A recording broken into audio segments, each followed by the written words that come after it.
คนเฒ่าลูกหลานเบื่อลักษณะเป็นยังไงแต่คราวที่แล้วนี่ผมมอออกไปกำหนึ่งแต่บัดใจสำนวนเดียวกันนะครับคนละสำนวนนะครับ อันนี้ก่อนอีกหนังสืออีกเล่มหนึ่งนะครับที่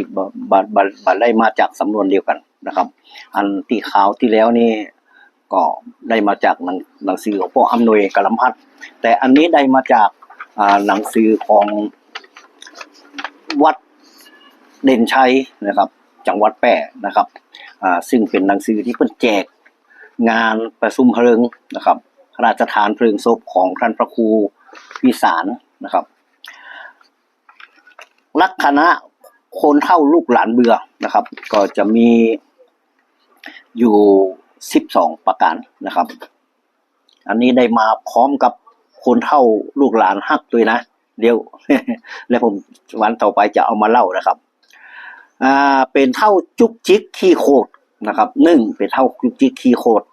คนเฒ่าถ้าอยู่ในขี้โคตรนะลูกหลานจังเปิ้นว่าเฒ่าขี้โรคเจ้าพญาตอันนี้ก็เหมือนกันเป็นเจ้าขี้โรคเจ้าพญาตบึดเจ็บหันเจ็บนี่เป็นน้อยก็เหมือนกับเป็นนักนะครับเฒ่าขาดศีลธรรมอันนี้ก็เป็นคนเฒ่าที่บ่มีศีลบ่มีธรรมไหนบ่มีหั่นเฒ่าใจดำขี้มิ่งอันแล้วก็เป็นเฒ่าที่คนขี้มิ่งขี้โคตรไผว่าหยังบ่ตัดหูว่าเฒ่าเป็นคิงหาบ่ไอ้ยะหยังบ่ถูกอกถูกใจโคตรเกลียดแปลงหยังบ่ดีบุบ ขี้มิ่งนะครับเป็นเฒ่ามักจีนมักแสวเฒ่ามักจีนนี่ก็อันว่าน่ะลูกหลานตำน้ำพริกเปิ้นตำน้ำพริกคือกินเป็นหน้าคิ้วก๊อกงอกบัลลำกินบัลลำจังปักจังคอของไรเปิดหลับจีนนี่พัดทักเสียงเด่นนักเนี่ยของเราอยู่หน้าเสียงแล้วกักโอ้ฝนมิดเล็มเล็ดเป็นเท่ามือแมวขี้ลักอันนี้บัท่านะครับมันถ้าอย่าติดนิสัยมาแต่เมินเนาะเป็นคนขี้ลักขี้จกอันนี้ไผ่ก็บ่ใครฮักนะครับคนเฮานี่ถ้าเป็นคนขี้ลักเนี่ยเพิ่นว่าคนชาวบ้านเขาจังเท่าวอกนักอันตรายอันนี้ก็เหมือนกันนะครับเป็นเท่าในบะหมี่หั่นวอกหนักลบปัดลบแปะเปิ้นกิน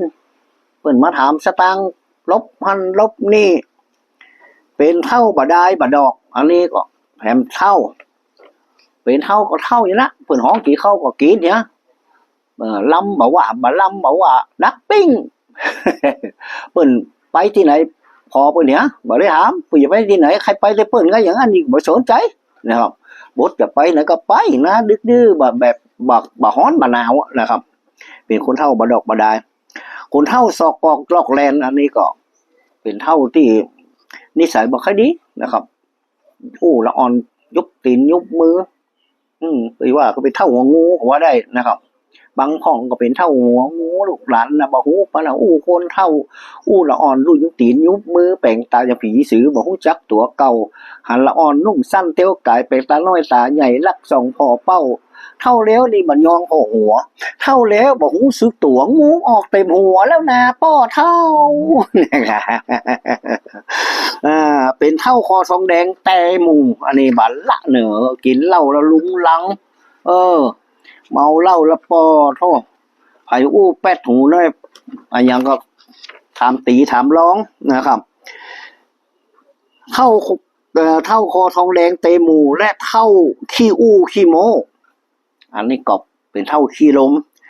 เท่าบะแก้วไฮโลพายบอลอันนี้บ้านศพนี่บะเกิดการหยังตู้เจ้าเตะทำเรื่องหยังบ่ฮู้ ปุ่นอยู่ไฮโลปุ่นปอมละอ่อนพกผ่านไปครับ